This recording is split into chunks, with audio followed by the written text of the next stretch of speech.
Hello everyone, welcome to my channel knowledge centre. और आज के इस वीडियो में हम डिस्कस करेंगे एयर इंडिया पर एक साइबर अटैक हुआ है। जानेंगे सारी चीज़ों को कि कौन कौन से लोग इससे प्रभावित हैं, कितने लोगों का जो डेटा है वो लीक हो चुका है, जो पर्सनल डिटेल्स हैं, कौन कौन सी डिटेल्स हैं, वो सारा डेटा क्या है, ये सारी चीज़ों पर डिस्कस करेंगे। कौन रिस्पॉन्सिबल है और गवर्नमेंट इंडिया में साइबर सिक्योरिटी को लेकर क्या क्या कदम उठा रही, उन सारी चीज़ों को। और आपके सामने इस समय स्क्रीन पर एएनआई का कल का ट्वीट है, जिसमें उन्होंने जानकारी दी है कि एयर इंडिया के 4.5 मिलियन कस्टमर्स का डेटा जो है वो डार्क वेब पर लीक हो गया। यानी 45 लाख लोगों की जो पर्सनल डिटेल्स हैं वो इस समय डार्क वेब पर हैकर्स के पास पहुंच चुकी हैं।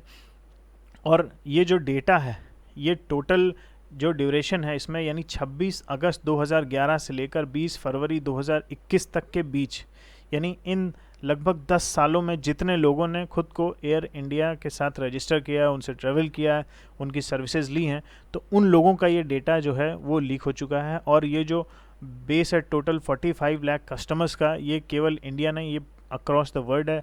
अलग अलग कंट्रीज़ में जिन जिन जिन लोगों ने एयर इंडिया की सर्विस ली थी, उन सब का डेटा जो है वो लीक हो चुका है। और बात करेंगे इसमें सीता पैसेंजर सर्विस सिस्टम, इसका क्या रोल है। अभी सबसे पहले डिस्कस करते हैं कि कौन कौन सा डेटा लीक हुआ है, तो इसमें क्या क्या इन्वॉल्व है। कस्टमर का नाम है, डेट ऑफ बर्थ लीक हुआ है, कॉन्टैक्ट इन्फॉर्मेशन यानी एड्रेस उनका और मोबाइल नंबर, ईमेल आईडी, ये चीज़ें लीक हुई हैं। फिर पासपोर्ट इन्फॉर्मेशन, जो उनके पासपोर्ट की डिटेल्स है, तो देखना कितनी पर्सनल चीज़ें लीक हुई हैं। फिर टिकट का इन्फॉर्मेशन, कब कब टिकट हुआ, कहाँ से कहाँ तक, सिटीज़ के बीच या कौन कौन सी कंट्रीज़ के बीच, सारा डेटा ये लीक हो चुका है। फिर उसके बाद फ्रीक्वेंट फ्लायर डेटा, जो लोग ट्रैवल करते हैं उनको मालूम होगा कि फ्रीक्वेंट फ्लायर डेटा जो लॉगिन क्रेडेंशियल्स हैं वो, लेकिन पासवर्ड नहीं। फिर उसके बाद क्रेडिट कार्ड की डिटेल्स, यानी जो पेमेंट किया गया है तो क्रेडिट कार्ड के डिटेल्स वो भी गई हैं, बट विदाउट सीवीवी और सीवीसी, क्योंकि जो एयर इंडिया का जो पोर्टल है जिससे आप लॉगिन करते हैं अपनी टिकट बुक करने के लिए, तो वो पोर्टल आपका सीवीवी या सीवीसी ये नंबर स्टोर नहीं करता है। तो सीवीवी नंबर अभी आपके पास सेफ़ है, लेकिन जो क्रेडिट। तो अब डिस्कस करते हैं इस पूरे इंसिडेंट के बाद अब तक कौन कौन से कदम उठाए जा चुके हैं ताकि फ्यूचर में ऐसे इंसिडेंट दोबारा ना हो सकें।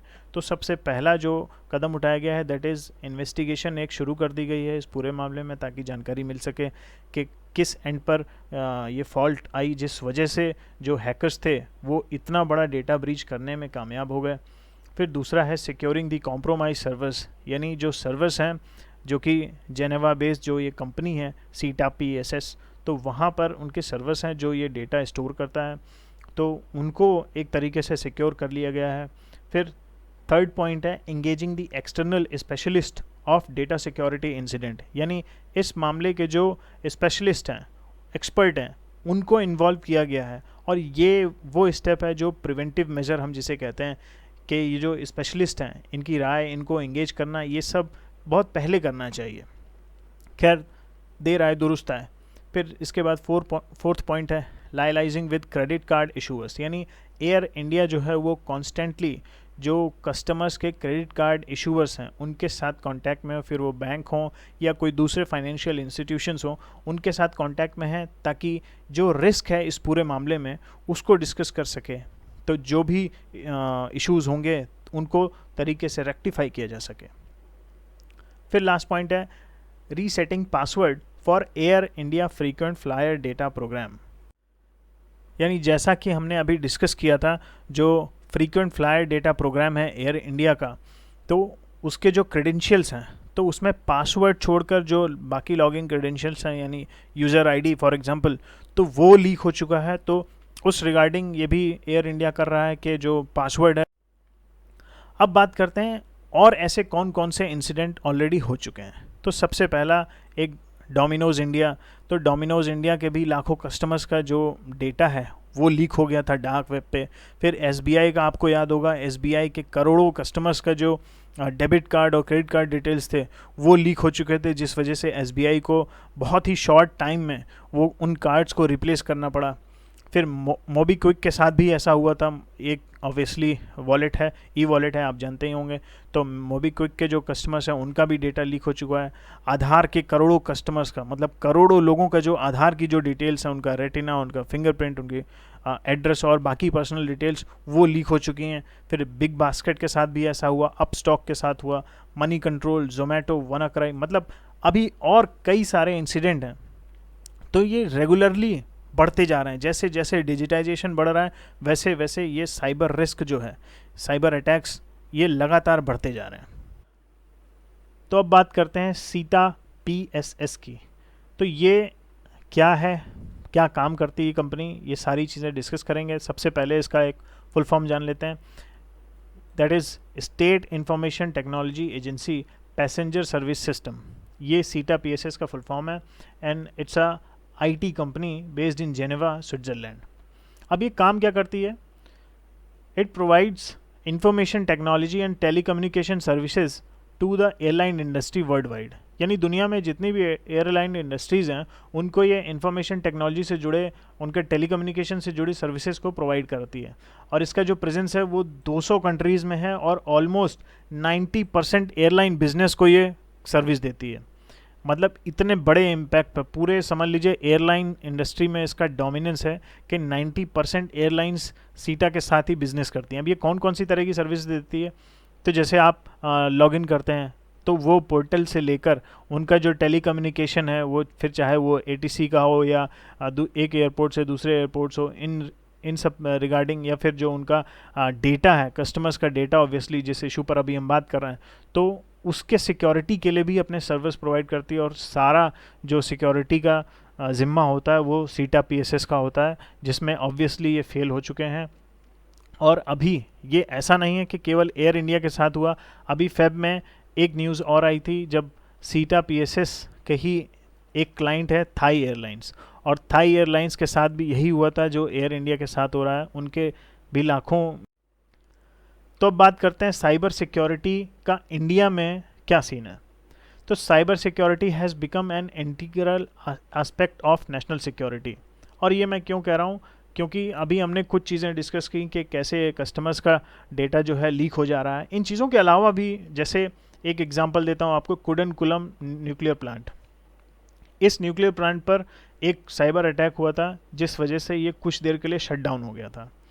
इन केस अगर इसको टाइम रहते रिकवर ना किया जाता और जो इश्यूज़ थे उनको रेक्टिफाई ना किया जाता, तो ये अटैक बहुत ही लीथल हो सकता था और आसपास की जो पॉपुलेशन है उसको बहुत बड़ा नुकसान हो सकता था।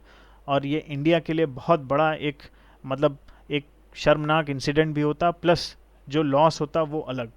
तो आप समझ रहे हैं कि कैसे ये नेशनल सिक्योरिटी का मुद्दा बन गया है। और अब बात करते हैं अटैक्स की इंटेंसिटी की।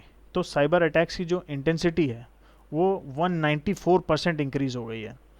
यानी ये हर साल 2018 से 19 में और 19 से 20 में हर साल बढ़ रही है। कितनी बढ़ रही है? ये एक फिगर है 3,94,499। ये साइबर अटैक के रिपोर्टेड इंसिडेंट हैं 2019 में, जो कि 2020 तक आते आते बढ़कर हो गए 11,58,208, यानी 194% का इंक्रीमेंट है। और इससे पहले, ये अभी हम 2020 की बात कर रहे हैं, 2019 में ऑलरेडी 89% का ग्रोथ हो चुका है, फिर 2020 में 194% का। यानी इंडिया पे आप देख रहे हैं कि पर डे कितने साइबर अटैक्स हो रहे हैं। फिर अब इसमें नास्कॉम का कहना है कि India alone would need 1 million cyber security professionals by 2020। यानी हिंदुस्तान को अकेले 10 लाख कम से कम साइबर सिक्योरिटी प्रोफेशनल्स चाहिए, और जो बहुत कम है इस समय। 10 लाख तो बहुत दूर, 1 लाख भी बहुत मुश्किल से हिंदुस्तान में मिलेंगे अच्छे साइबर सिक्योरिटी प्रोफेशनल्स। और अब बात करते हैं कारगिल रिव्यू कमेटी की। ये कमेटी 1999 में इसने अपनी रिपोर्ट पेश की थी और सबसे पहले डिमांड की थी साइबर सिक्योरिटी को लेकर, जो गवर्नमेंट के दूसरे डिपार्टमेंट्स हैं, ऑर्गेनाइजेशंस हैं, इन सब को लेकर, और प्लस जो डेटा प्रोटेक्शन है उन सब चीज़ों को लेकर इन्होंने डिमांड उठाई थी। और कभी डिस्कस करेंगे डिटेल में कि ये जो पर्सनल डेटा प्रोटेक्शन और साइबर सिक्योरिटी का इंडिया में क्या सिनेरियो है, किस हद तक गवर्नमेंट प्रयास कर रही है और क्या क्या कदम उठाने चाहिए, इस वीडियो में नहीं, किसी और वीडियो में इसको डिटेल में डिस्कस करेंगे। अब इसके बाद एक पॉइंट और देखते हैं, डिजिटल इकोनॉमी आज के समय, पेटीएम, फ़ोनपे ऐसे ऐप्स, आई थिंक आज के जो पॉपुलेशन है उसमें एक मेजर पॉपुलेशन के पास ऐसे ऐप्स मिल जाएंगे जो इनको continuously day to day basis पर इस्तेमाल कर रहे हैं। तो उस वजह से डिजिटल इकोनॉमी का जो शेयर है वो दिन पर दिन बढ़ता जा रहा है और प्रेजेंट समय में 14 to 15% के आसपास है, जो कि 2024 तक बढ़कर 20% तक हो जाएगा। तो यानी डिजिटल इकोनॉमी देख रहे हैं कितना सेंसिटिव मैटर है साइबर सिक्योरिटी, तो इसलिए भी साइबर सिक्योरिटी पर थोड़ा और ध्यान देने की ज़रूरत है। तो बात करते हैं कौन कौन से कदम उठाए जा सकते हैं ऐसे अटैक से फ्यूचर में बचने के लिए। तो हमें स्ट्रेंथन करने की ज़रूरत है नेशनल साइबर सिक्योरिटी प्रोजेक्ट्स को, यानी जैसे सबसे पहला है national cyber coordination centre NCCC, इसको थोड़ा और पावरफुल करने की ज़रूरत है। फिर national critical information infrastructure project centre NCIIPC and computer emergency response team, ये नेशनल लेवल पर भी है और कुछ कंप्यूटर इमरजेंसी रिस्पांस टीम आपको स्टेट्स लेवल पर भी मिल जाएंगी। कभी दूसरे वीडियो में इन पर थोड़ा और डिटेल में बात करेंगे। फिर एजुकेशनल इंस्टीट्यूट्स जो हैं वो एक बहुत मेजर रोल प्ले कर सकते हैं। कैसे? वो साइबर सिक्योरिटी को एज अ सेपरेट कोर्स अपने एकेडमिक्स में इंक्लूड कर सकते हैं, अपने कॉलेज में, अपने स्कूल लेवल पर इसको इंक्लूड कर सकते हैं, जिस वजह से जो आगे आने वाली जनरेशन है उसको हम साइबर सिक्योरिटी के मामले में एक अर्ली स्टेज से ही एजुकेशन देकर उसको अवेयर बनाकर और स्ट्रॉन्ग कर सकते हैं। गवर्नमेंट में also include the cyber security sector infrastructure into make in India initiative. इसका मतलब है कि जैसे सरकार जो है हमारी मेक इन इंडिया इनिशिएटिव को सपोर्ट कर रही है, कभी अलग अलग तरह के इंसेंटिव्स लाती है, दूसरे स्कीम्स लाती है, तो उसी तरीके से जो भी साइबर सिक्योरिटी सेक्टर से जुड़ा हुआ इंफ्रास्ट्रक्चर है तो उसको बनाने के लिए, ताकि उसका प्रोडक्शन इंडिया में हो सके, ताकि जो नेटवर्क है, जो सर्वर्स हैं, उनको प्रोटेक्ट किया जा सके, ये ऐसे इंसिडेंट्स फ्यूचर में ना हो सकें। तो इसलिए भी सरकार इस डायरेक्शन में कुछ कदम उठा सकती है। फिर एक पॉइंट और लास्ट में डिस्कस करेंगे कि कैसे हमें मालूम है इंडस्ट्रियल रेवोल्यूशन 4.0, ये बस समझ लीजिए दरवाजे पर है। 2024-25 के आसपास हम इंडस्ट्रियल रेवोल्यूशन 4.0 देखेंगे। तो उस समय तक इंडिया को अपना जो साइबर सिक्योरिटी के प्रोविजंस हैं उनको बहुत ज़्यादा स्ट्रेंथन करने की ज़रूरत है, बहुत ज़्यादा पावरफुल बनाने की ज़रूरत है, क्योंकि तभी इतना बड़ा नेशन साइबर सिक्योरिटी के मामले में खरा उतर पाएगा और अपने सिटीजन्स को अपना जो पर्सनल उनका डेटा है और बाकी सारी चीज़ें, सारे एसेट्स, चाहे वो स्पेस के एसेट्स हों या आजकल जैसा डिजिटाइजेशन के मामले में जो डिजिटल एसेट्स हैं वो बढ़ते जा रहे हैं, इंटेलेक्चुअल प्रॉपर्टीज़ हों, ये हर मामले में साइबर सिक्योरिटी को थोड़ा। तो वीडियो में इतना ही, तब तक के लिए वीडियो को लाइक करें, चैनल को सब्सक्राइब करें। थैंक यू और देखते रहें नॉलेज सेंटर।